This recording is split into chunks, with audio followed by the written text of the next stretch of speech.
मुंबईमध्ये मनसेचा दीपोत्सवचा उद्घाटन सोहळा काल मोठ्या उत्साहात पार पडला आणि यावेळेला उद्धव ठाकरेंच्या हस्ते दीपोत्सवाचं उद्घाटन करण्यात आलं। या सोहळ्याला संपूर्ण ठाकरे कुटुंब एकाच व्यासपीठावर पाहायला मिळालं। मात्र या मुद्द्यावरून आता सत्ताधाऱ्यांनी टीका केलेली आहे। खासदार डॉ. श्रीकांत शिंदे आणि भाजपचे नेते राम कदम यांनी यावरून निशाणा साधलाय।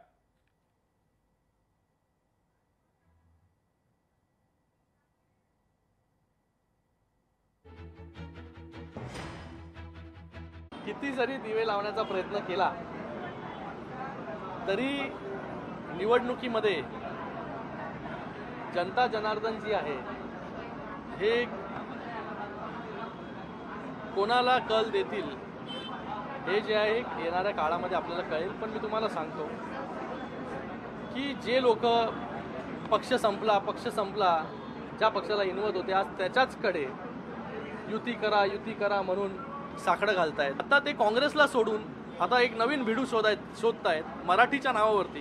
पण मला वाटतं मराठीच्या नावावरती राजकारण जे इतके वर्ष केलं, लोक आता खूप समजदार आहेत की मराठी बोलून हे मराठी लोकांसाठी एकत्र नाही आले। हे स्वतःचं अस्तित्व जे आहे हे अस्तित्व कसं राहील याच्यासाठी एकत्र आलेले आहेत। तर मला वाटतं जनता समजदार आहे। ठाकरे परिवार के दोनों भाई अगर इकट्ठे आते हैं तो उनका खून का रिश्ता है, पर इस बात को हम कैसे भूल सकते हैं कि राज ठाकरे के बेटे अमित ठाकरे को हराने के लिए उद्धव ठाकरे ने स्वयं उम्मीदवार दिया था उनके विरोध में।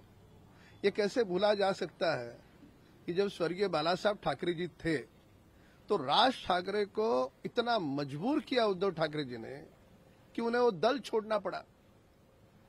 आज उबाटा की मजबूरी है, इसके लिए उनको मनसे की याद आ रही है।